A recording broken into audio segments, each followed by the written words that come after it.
Submit a support request using the ticket emoji in Slack. Turn messages into tracked tickets with the right context without leaving Slack.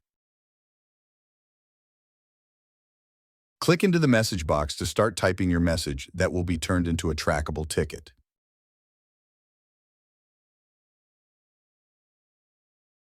You can press on the reaction icon to find the ticket emoji in order to submit the ticket request. Search for the ticket emoji and select it in order to submit the ticket request. Choose the appropriate request category for faster routing. Add any additional information to the support request and finalize it by pressing on Submit. The support requests have now been submitted and a new ticket has been created.